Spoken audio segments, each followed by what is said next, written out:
Mobil Innova Wibon berwarna hitam itu pun memasuki halaman pelataran luas rumah bercat krim dengan gerbang besi berwarna hitam. Di sana sudah ada 2 mobil dan beberapa motor yang terparkir di halaman. Rupanya mobil milik sang abah pun sudah berada di sana. Alhamdulillah sampai, Mas. Tas yang tadi pagi udah tak siapin dibawakan? Tanya Alisa sambil membuka sabuk pengamannya. Tas apa yang? Jawab Zaka sambil mengingat. Tas yang tadi pagi lo Mas, yang isinya bajuku sama bajunya Mas. Aku tadi kan udah bilang tas suruh masukin mobil dulu Ti. Oh ya ayah, aduh yang ucap Zaka. Sambil menepuk jidatnya. Mas Zaka, tasnya ketinggalan ya. Ucap Alisa dengan raut kecewa. Melihat raut wajah Zaka, sudah dipastikan tas yang berisikan baju miliknya dan baju sang suami tidak dibawa. Aduh gimana ya Yang? Ucap Zaka merasa bersalah. Ya kalau Lisa sih ada baju ganti. Tapi Mas gimana? Pakai baju koko sama sarung ayam mau? Apa nanti malam pulang aja Mas? Lah nggak bawa baju sih? Aku tahu nanti Mas pasti nggak nyaman juga. Gimana ya Yang? Mas malulah kalau pinjam baju koko sama sarung punya ayah. Waktunya udah mepet Mas. Nggak mungkin balik pulang lagi kan? Tapi Yang... Ucap Zaka dengan nada memelas. Tapi gimana Mas? Jangan kayak gitu ah. Tapi Mas cuma ngeperankik hahaha. Nyebelin banget sih Alisa mencubit lengan suaminya sangat keras. Ia sangat sebal kalau sang suami sudah menjahili seperti ini. Oh iya ampun. Ampun, sakit Yang. Kok dicubit keras banget di lengannya Mas? Ucap Zaka meringis kesakitan sambil memegang lengannya yang sudah habis dicubit oleh sang istri. Syukurin kapokmu kapan? Salah sendiri ngeperan. Alisa sangat sebal dengan suaminya. Ia segera keluar dari mobil dan membuka pintu mobil belakang untuk mengambil jajan dan bolu yang dibelikan oleh Zaka. Kamu bawa tas sama paperbanknya aja Yang, biar Mas yang bawa kardus sama kresek bolunya. Tas bajunya ada di bagasi belakang ya Yang. Ucap Zaka memberitahu Alisa. Alisa tak menjawab ucapan Zaka. Ia hanya melengos dan langsung membawa paper bag dan membuka bagasi belakang untuk mengambil tas bajunya. Suasana rumah Pak Amar nampak ramai karena saudara dekat Pak Amar banyak yang datang untuk membantu memasak dan membantu kegiatan yang lain. Belum sampai pintu masuk Alisa sudah disambut oleh keponakannya yang cantik, namanya Mela. Ia adalah anak bungsu dari bule Kerini adik Pak Amar. Hori tante udah datang, Mela berlari merentangkan kedua tangannya ke arah Alisa. Halo sayang, nanti anak gendongnya, tante masih bawa tas ini. Ucap Alisa berjongkok dan menyempatkan mencium pipi keponakannya. Ia tante Jawa Mela nurut dengan tantenya dan langsung kembali bermain dengan saudaranya yang lain. Alisa masuk ke dalam rumah melalui pintu samping. Alisa berjalan cepat, belum sampai di dalam saja aroma masakan sudah mulai tercium. Assalamualaikum. Waalaikumsalam. Jawab saudara-saudara Alisa yang berada di ruang belakang. Mereka sedang sibuk menata jajan di kardus. Lah iki bukahe tembe tekola ini anaknya baru datang ucap Bu Heni Budi Alisa. Tembe wangsul kerja Budi terus langsung meriki baru pulang kerja Budi, terus langsung ke sini ucap Alisa sambil mencium tangan budenya dan bersalaman dengan saudaranya yang lain. Lah kamu tadi datang sama siapa Tinduk? Tanya Bude Lisa karena melihat Lisa masuk seorang diri. Sama Mas Jaka Bude, orangnya masih di luar. Ya wes ke dalam sana, Ibuk sama Umi Azizah ada di dalam nduk. Ya udah Bude, tak tinggal nemuin Ibuk sama Umi dulu Bude. Iya nduk. Tak selang berapa lama Zaka juga masuk melalui pintu samping dan langsung disambut dengan saudara-saudara Lisa yang sedang berkumpul. Assalamualaikum. Waalaikumsalam. Semua orang yang berada di ruang belakang melihat kedatangan Zaka langsung menjawab salam. Lo Mas Zaka sampun datang. Lo Mas Zaka sudah datang ucap Bu Heni. Engge Bude, pripun kabare? Iya Bude, gimana kabarnya? Alhamdulillah sehat Mas. Jenegan pripun kabare? Alhamdulillah sehat mas. Mas Zaka gimana kabarnya? Alhamdulillah sehat Bude. Monggo mas masuk ke dalam, Umi sama Abah tadi juga sudah datang. Silahkan mas masuk ke dalam. Umi dan Abah tadi juga sudah datang. Enggak Bude, kulo tinggal riin Bude, monggo. Iya Bude, saya tinggal dulu, permisi. Enggak mas. Zaka berjalan ke ruang tengah. Di sana sudah ada Umi Azizah, Bu Hanah dan Bude Janah yang sedang menata berkat untuk acara tahlilan nanti malam. Assalamualaikum. Waalaikumsalam. Laini sing dirasani sampun dugi Umi. Tadi ibu tanya Alisa, katanya Mas Zaka masih di luar. Lah ini yang ditunggu sudah datang Mi. Tadi ibu tanya Alisa, katanya Mas Zaka masih di luar. Enggak Bu, Ibu pripun kabare? Iya Bu, Ibu gimana kabarnya? Ucap Zaka sambil mencium tangan ibu mertuanya dan menakupkan tangan ke budenya. Alhamdulillah sehat mas.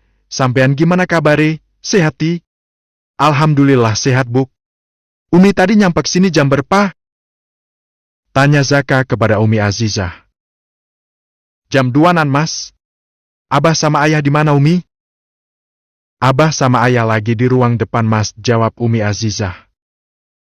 Enggak sampun Mi Zaka tak kesana ngeh. Monggo Mi, Bu, Bude. Kulo tinggal teng ruang depan riin. Ya sudah Mi tak kesana dulu ya. Permisi Umi, Bu, Budi. Saya tak ke ruang depan dulu ya. Enggak mas. Iya mas. Zaka berjalan ke ruang depan menemui Abah dan ayah mertuanya. 15 menit mengobrol Zaka berpamitan kepada ayah dan abahnya untuk masuk ke kamar karena sebentar lagi akan pergi ke makam untuk nyekar kirim doa. Ceklek. Assalamualaikum. Waalaikumsalam ucap Alisa sedang dandan di depan meja rias. Yang mas tak mandi ya? Bentar lagi ziarah ke makam kan? Ucap Zaka sambil melucuti kancing hemnya. Mbak Alisa tak mengeluarkan sepatah kata dari mulutnya. Zaka membuka tasnya yang berada di atas kasur. Ia mengambil baju koko dan sarung yang sudah disiapkan oleh istrinya saat di rumah tadi. Setelah menemukan baju koko dan sarungnya, Zaka mencari sesuatu barang berharga miliknya. Yang dalaman punya mas tadi disiapin ndak ya yang? Kok ndak ada? Tanya Zaka. Ia sudah beberapa kali mencari di dalam tas namun tidak menemukan barang berharga miliknya. Maaf Anda siapa ya? Nanya-nanya saya. Ucap Alisa dengan nada sok jutek. Ya Allah sayang, masih ngambek karena diprank tadi ti? Maaf ya saya nggak kenal Anda. Ucap Alisa dengan nada sok jutek lagi untuk menggoda Zaka. Yang ucap Zaka lagi dengan nada melas. Kali ini ia berharap sang istri segera memberitahu. Apa? Dalaman mas tadi disiapin ndak? Mas mau mandi ini loh. Disiapin gak ya? Zaka gemas karena merasa dijahili oleh sang istri, ia langsung berlari mendekat ke meja rias. Saat ini jurus pamukas Zaka untuk meluluhkan hati Alisa adalah menciumi kedua pipinya hingga puas. Zaka memulai aksinya. Ia tak akan memberi ampun sampai sang istri luluh kepadanya. Mas Zaka. Zaka terus mencumi pipi Alisa dengan gemas. Alisa tak bisa berontak karena Zaka membekapnya dengan kedua tangannya. Berani ya sekarang godain mas? Mas gak kasih ampun?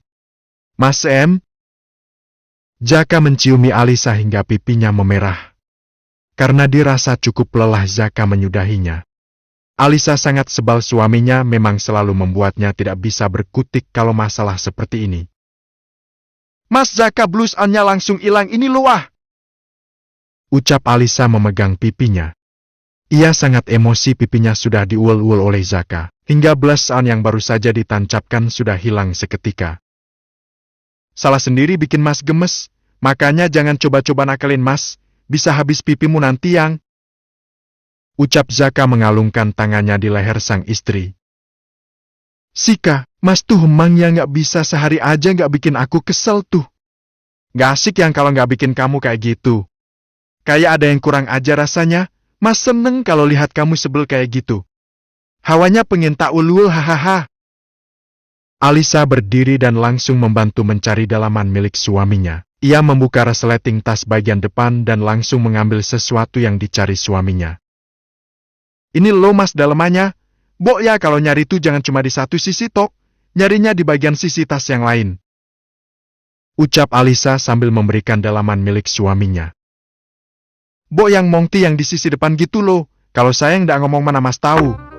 Apa jangan-jangan emang kamu sengaja biar mas godain kamu terus diciumi kayak tadi? Ucap Zaka menebak sambil mengudah. IPD adalah rek, nggak ya? Udah mas mandi sana. Tak tinggal lo nanti kalau kelamaan. Iya, yang jangan ditinggal ti.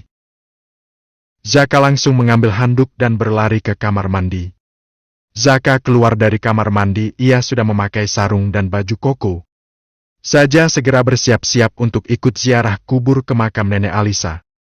Alisa yang duduk di atas ranjang sambil menunggu Zaka bersiap-siap baru saja menyadari kalau dirinya masih sedang halangan. Alisa pernah mendengar jika sedang halangan tidak boleh ikut berziarah kubur. Namun Alisa masih tak percaya, akhirnya ia mencoba menanyakan kepada suaminya. Mas? Dalam sayang? Jawab Zaka yang sedang menyisir rambutnya di depan kaca. Mas kalau lagi haid boleh ikut ziarah kubur ndak sih? Aku pernah dengar katanya kalau lagi halangan ikut ziarah akan menyiksa yang ada di dalam kubur. Boleh sayang? Tidak ada larangan bagi wanita haid ikut dalam ziarah kubur.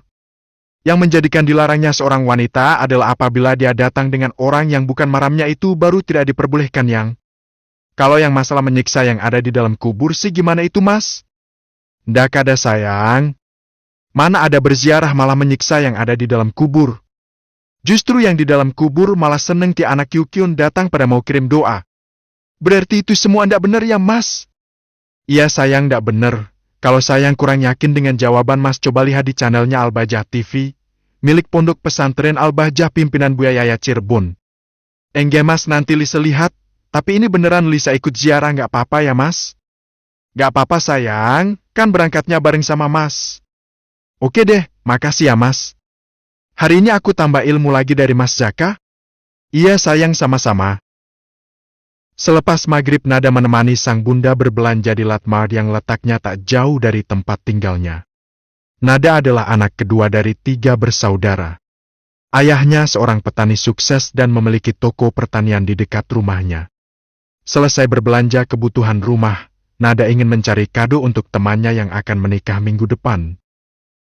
Bun mumpung di sini, sekalian Nada tak cari kado buat teman ya? Ucap Nada sambil mendorong troli belanjaannya. Bok ya pesen di online saja tidak? Kalau di online, Nada takut sampai rumah pecah bun. Ya sudah terserah kamu dah. Sekalian nunggu kamu, bunda tak cari-cari taflen dulu. Jangan lama-lama kasihan adik di rumah sama ayah. Iya bun. Nada dan bundanya akhirnya terpisah. Nada mulai mencari kado yang cantik dan unik untuk temannya. 20 menit Nada sudah memilih-milih, ia sudah mulai dilanda kebimbangan. Antara set teko atau cangkir keramik. Bed cover nampaknya juga sangat menarik perhatian Nada. Nada kembali ke bagian lorong set teko yang menjadi pusat perhatiannya saat pertama kali datang.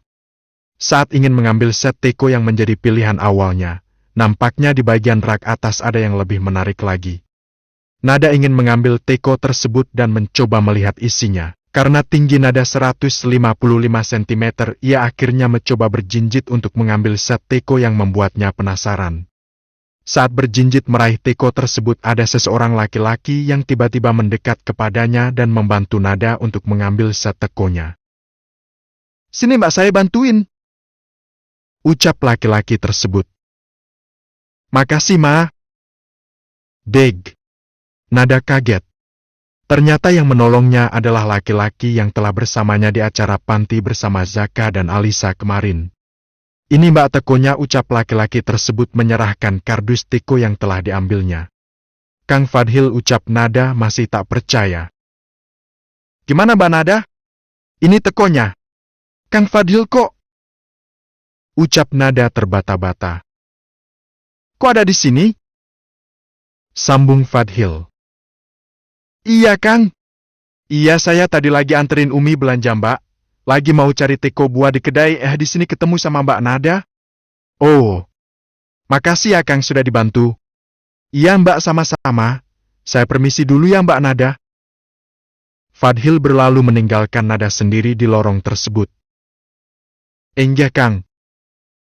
Setelah kepergian Fadhil, lutut Nada masih terasa lemas, detak jantungnya juga masih tak beraturan. Kenapa Nada menjadi separah ini? Biasanya jika ia bertemu dengan laki-laki tidak pernah segugup bertemu dengan Fadhil barusan. Nada yang mulai tak jelas akhirnya segera pergi mencari bundanya. Akhirnya teko yang diambilkan Fadhil menjadi pilihan terakhirnya, karena ia sudah tak mau berpikir panjang lagi. Konsentrasinya sudah buyar. Selepas acara kirim doa atau haul di kediaman Pak Amar, Kiai Hasan dan Umi Azizah sudah berpamitan pulang. Zaka dan Alisa memang memiliki rencana untuk menginap satu malam. Karena Alisa juga ingin mengobati rasa rindu kepada orang tua dan adiknya. Saat acara haul seperti ini biasanya sebagai ajang untuk berkumpul dengan sanak saudara dan menjadi tempat untuk saling bertukar cerita. Mereka semua berkumpul di ruang tengah sambil menonton TV dan menikmati hidangan yang ada. Alisa duduk di sebelah Zaka. Ia asyik menjambal serundeng dengan beralas kertas minyak buatan ibunya. Lisa gendongin anakku dulu, aku mau mam di belakang. Ucap Leli, sepupu Alisa. Leli masih berumur 20 tahun namun sudah memiliki anak berumur 5 bulan. Lah kamu Kilo, aku lagi asik-asik mam serundeng kok ya diganggu. Gerutu Lisa. Hala digendong sambil jambal lah yo bisati. Ya wes sini, anakmu untung anteng. Lek rewel wes sama aku. Zaka hanya tersenyum melihat istrinya. Tunggu tante ya dik, mama mau mam dulu. Ucap Leli kepada bayinya. Mas ambilin tisu mas, buat ngelap tanganku. Zaka mengambilkan tisu sekalian membantu sang istri mengelap tangannya yang kotor akibat makan serundeng. Merikining tumut tante Alisa akhirnya mengambil alih bayi tersebut. Karena bayinya anteng, Alisa tidak perlu menimang-nimang, cukup dengan duduk dan dielus-elus baginya sudah bisa menenangkan keponakannya itu. Lisa wes pantes Mas Amar, Lisa sudah pantes Mas Amar, ucap Rini Bulek Lisa adiknya Pak Amar. Pak Amar hanya tersenyum dan langsung pergi. Wes sendang Lis disepet nih, kamu mosok kalah sama Leli masih umur 20 udah punya anak, ayo cepetan Lis. Kamu masa kalah sama Leli umur 20 sudah punya anak, ucap Budi Jana ibu Leli. Enggak Budi, jawab Alisa singkat. Si Hida juga dulu umur 19 sudah punya anak lolis, belum 1 bulan menikah sudah hamil. Ucap Budi Janah lagi. Enggak Bude. Hanya itu jawab Alisa. Ia sangat malas jika berurusan dengan budenya yang satu itu. Alisa merasa tersinggung. Mengapa budenya membanding-bandingkan dirinya dengan bocil umur 20 tahun atau bisa dibilang anak kemarin sore? Umurmu sudah mau 26 tahun lolis. Kalau lama-lama ditunda yang ada kamu malah nggak bisa punya anak. Ucap Budi Janah lagi. Kini ucapannya sudah mulai pedas. Ya Bude, mboten ditunda kok. Nanti kalau sudah diparinggi Gusti Allah ya bakalan diterima. Mosok mau ditolak? Iya Bude, ndak ditunda kok. Kalau sudah dikasih sama Allah ya bakalan diterima. Masak mau ditolak, jawab Alisa masih sopan, karena ia mencoba menghargai budenya. Menurut Alisa budenya itu sangat julid. Dulu saat Alisa masih kecil, ia juga sering dibanding-bandingkan dengan anak budenya yang berprestasi. Biasanya Alisa setel kalem dengan omongan budenya yang kelabasan rewel itu. Namun kali ini Alisa merasa kena mental dengan ucapan budenya barusan. Pukul 10 malam semua saudara Pak Amar sudah pulang. Di rumah hanya ada keluarga inti saja. Hari yang cukup melelahkan. Semua sudah mulai memasuki kamar untuk beristirahat. Alhamdulillah nemu kasur yang ucap Zaka merebahkan tubuh Ni di atas kasur. Alisa tak menjawab, ia masih bersadar di depan kasur. Sambil merenungi ucapan budenya tadi. Sayang, panggil Zaka. Alisa tak menjawab. Yang Zaka mengoyangkan tubuh Alisa. Dalam mas. Kamu kenapa kok ngelamun? Nggak apa-apa mas. Dah mungkin nggak ada apa-apa, kamu mesti lagi mikirin sesuatu. Tebak Zaka. Alisa memasang wajah sendu. Yang sampean kenapa sih? Zaka duduk dan langsung mendekat ke arah Lisa. Alisa hanya mengeleng kepala. Hei, cerita sama Mas sayang. Zaka menyandarkan kepala sang istri di dadanya. Mas? Dalem? Mas, aku kok kepikiran sama yang dibilang Bude Janah tadi, Ti. Tentang? Tentang aku menunda anak. Udah gak usah didengerin, Yang. Anggap aja angin berlalu. Maafin aku ya, Mas. Gak apa-apa, sayang. Anggap saja kemarin-kemarin kita menikmati masa pacaran. Tapi aku dibanding-bandingin sama bocil, Mas. Aku sebel banget sama Budi. Udah sayang, jangan diambil hati. Ucap Zaka mengelus-elus kepala Alisa. Mas? Dalem sayang? Mas Zaka beneran pengen punya anak dari aku? Tanya Alisa. Mengapa ia bertanya demikian? Sudah dipastikan jika sudah berkeluarga yang diinginkan segera memiliki buah hati. Hei, kok tanya gitu sih, Yang? Ya pasti pengen lah. Masa aja ngitungin kamu sudah haid keberapa? Hari ini hari ke-6 kan? Iya, Mas, betul. Berarti besok sudah suci, Yang? Insya Allah sudah, Mas. Berarti besok Mas sudah boleh buka puasa kan ya? Mbak nggak tahu juga sih, Mas. Loh, kok gitu? Gimana ya, ucap Alisa mengantung. Yang boleh ya, please. Mas pengen banget buka puasa, yang ucap Zaka dengan nada memelas. Hahaha. Iya, Mas, boleh. Alhamdulillah ya Allah. Akhirnya besok aku unboxing juga, ucap Zaka membekap tubuh Alisa saking senangnya mendapat izin dari Alisa. Hahaha, unboxing kayak buka paketan aja. Aku milikmu malam ini.